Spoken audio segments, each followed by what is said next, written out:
All right, go ahead. Yeah, so I had a patient that had he's a cold call patient. He was in an accident while I was driving the tow truck for the company he works for. And we got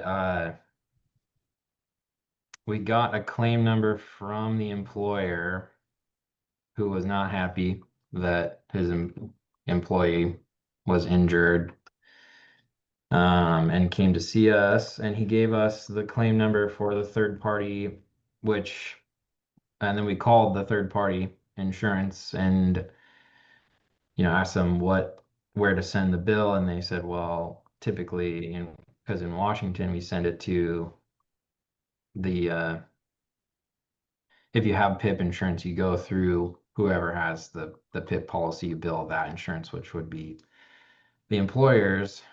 Um, so she was like, I mean, we're probably not going to pay you if you send us the bill. So then we'll have to call the employer again and try to get that. But what if I mean, I guess we need to call and do it first. We just found this out right before you called me.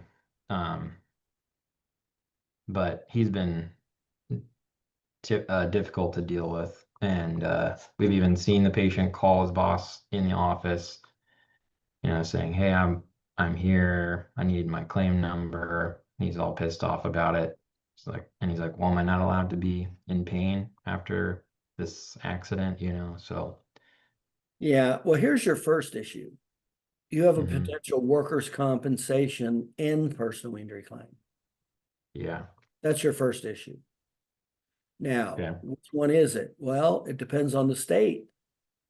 See, you've got to find out your state law. Like in the state I was in, for a while, they allowed both, which is legitimate because if you're paying workers' compensation premium and you're paying a premium for personal injury, shouldn't you be able to collect on both of them? You would think so, yeah. Okay. And that's the way it was in the state I was in, but they changed the law. So you have to find out in your law, in your state, which one overrides, which one is supposed to be the primary. Now you still may be able to bill both legitimately. Okay. Okay. So find out number one, and you would do that just by calling the workers' compensation board. Okay. You could just do that by calling the workers' compensation board. Go, well, Okay. which one is supposed to override? Can you bill them both? And you go, well, which one is supposed to override? Or it may be a case where one is considered the primary, and what isn't paid by the primary, the other one's supposed to pick up. So this is Okay. totally dependent on state law, and every state is different. Like the example I shared with you, they changed that law. They stopped allowing us to double dip. Hmm. So it had to So, go to the auto insurance first in the state okay. I'm referring to. So that's the first thing you need to do is go, is this a workers' compensation injury? And that's our personal injury, and that's based on your state law. Okay. And then So, you should be able to get the accident report. Okay. Because remember, if you get the patient to sign a limited power of attorney, you won't have to wait for the patient to do all this. okay.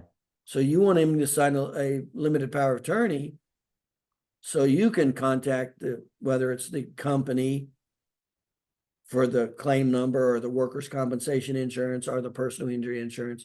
Now you have legal right. You do not have legal right. You just calling up the business and asking them. That's like Joe Blow just calling them up. They don't have to tell you anything. Yeah. They have to tell the Okay. patient. But you already know a lot of times patients are kind of weak and they Yeah. don't want to lose their job. They don't want to force it and lose their job. Right. Okay. Nice. So limited POA, find out if we can bill both or who's primary. If we can't bill both, accident report, we might be able to find it too. but you'll overcome a lot of his anguish with the power of attorney. And then when you Yeah. send it, include the copy of the power of attorney. Now you don't have to listen to his bitching. Right. Right. Okay. Cool. I like that. Now, let me just share this with you as a side note. Hmm. Some, they're supposed to have workers' compensation insurance. They're supposed to have personal injury insurance. But what I did with a couple of my patients, I had some good patients that were self-employed that had patients. And I just told them, they trusted me, right? So they got it, whether it was a work injury, they sent them over. And I just told them, I said, look, let me just treat it. Here's the 3 phases of healing. You know what we do. Let me just treat him to where he's back to functional. And that's that. And we'll keep the bill down. And as Yeah. I ensured that those owners knew I was going to keep the bill down and it wasn't going to be a inflated bill. And it was justified based on the patient's biomarkers. See, Okay. those were good patients that I educated and they Right. trusted me. So when they had a worker go down, they sent them over and I call them up. In other words, I didn't blow it up. Right. Right. I was kind of watching out for the employer. Right. I say, hey, so-and-so's going to come in. Let me just get them through. You already know we treat based on the patient's tests and biomarkers. Let's just get them through that. We'll keep the cost down and see if we can get them back to work as fast as possible. And I got regular referrals from my patients who were employers that they would send their employees over when their employees were hurting, or a lot of times they'd send them over before they even filed a workers' compensation claim. They said, hey, just check out Dr. Paul first, see if he can help you first. Right. Yeah. I'm just trying to help them. Well, and that's what one of the things that ran across my mind was like, well, if that's what he's worried about and I can't change it, we could also just say, hey, this is where we're at on the bill. Do you want to settle it? What would you know what I mean? Well, I'd call him. He just might be a pissed off person. I don't know. Maybe he's pissed because he doesn't have insurance. Yeah, it could be. Well, if that's the case, then I'm going to let him know about our cash discount plan and that you're going to make sure that it's affordable and what it's Yeah. based on. I Okay. want him to know I'm going to help him, Right.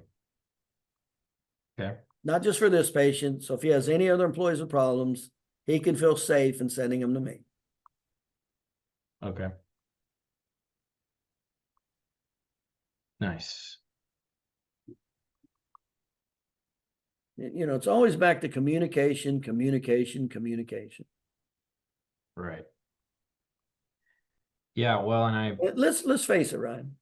mhm. How much business would you have if the public at large knew the basics of the science of the 3 phases of healing, the basics of how chiropractic work, and the attorneys knew all the documentation they were missing that you could document that to support injuries? How much business would you be getting? A lot. You'd be inundated. You'd Yeah. have to have multiple doctors in your office. Yeah. Isn't that what all of them want? Yeah. They just don't know it. As long as you keep the bill fair and Yeah. everybody gets a piece Yeah, and they just don't know it. yeah. So it's a very different attitude than not communicating, not helping, but blowing the bill out because you don't Yeah. know them and you're not going to see them again. Right. You know what I mean?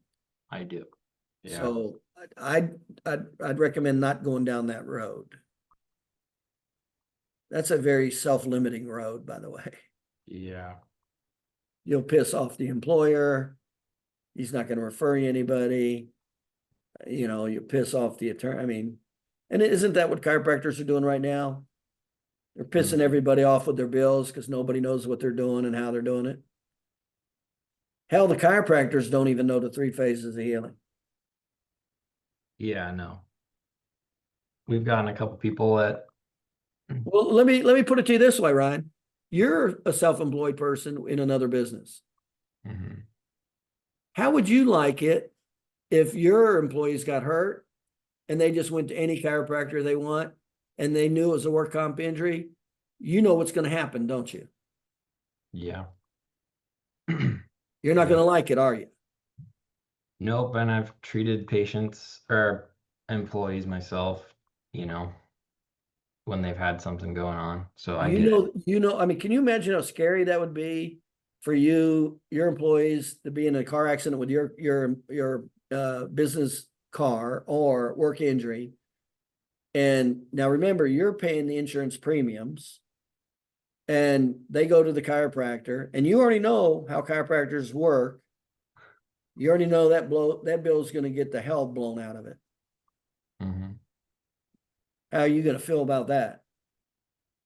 I'm not going to be happy about it. That's what's going on. That's what's going on in this profession. Yeah. Yeah. Documentation. No, Remember, there's nothing wrong with a big bill if it's what? Justified. justified. Yeah. How many of these chiropractors have big bills and it's not even justified? It's a big bill because they got a $10,000 PIP, Right. not because the injury's worth taking care of the injury's worth 10,000.